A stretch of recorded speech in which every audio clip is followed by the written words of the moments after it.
Так, вот я расскажу сейчас вам, как регулировать вот эту вот тягу. Тяга автоматической регулировки оборотов при увеличении нагрузки. То есть мы поставили карбюратор, завел я вот сюда тяги и теперь его вот ставлю в такое положение. В таком положении карбюратор, заслонка, дроссельная заслонка его открыта на максимум. То есть когда двигатель заводится, заслонка выставляется в положение на холостой ход, то есть вот в такое положение. И когда обороты начинают падать, то есть двигатель, соответственно, внутри в двигателе находится сам регулятор, он центробежного типа. Когда падают обороты, кулачки сходятся, качалка двигается и, соответственно, он сам увеличивает обороты.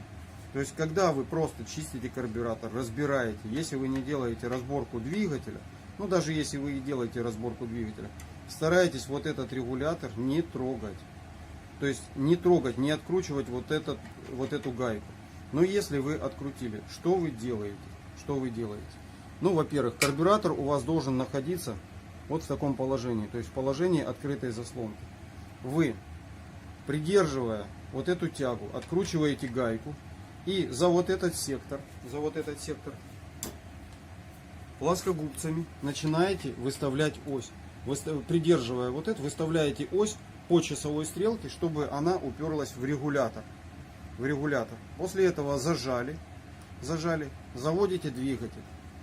Если двигатель работает стабильно, тогда вы дальше ничего не трогаете. Если двигатель начинает набирать обороты, самостоятельно увеличивает обороты, тогда вы начинаете, опять выключаете его, откручиваете гайку и потихонечку, буквально там на 2 градуса начинаете чуть-чуть вот эту ось поворачивать. Вот таким вот образом вы регулируете тягу автоматической регулировки. Процесс достаточно кропотливый, бывает там час надо потратить, может больше. Но вот таким вот образом вы регулируете. Поэтому, когда вы разбираете генератор, ни в коем случае не трогайте вот эту тягу.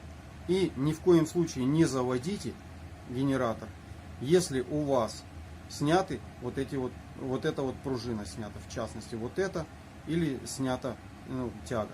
То есть в любом случае, либо не зажат, вот эта вот гайка не зажата на болту. То есть его двигатель заводить нельзя. Если вы как бы раскручивали, то тогда делаете вот такую начальную настройку, после этого заводите. Ни в коем случае не заводите двигатель с отпущенным вот этой тягой.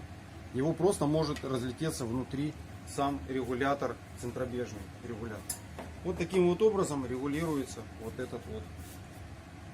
эта тяга и вот этой осью.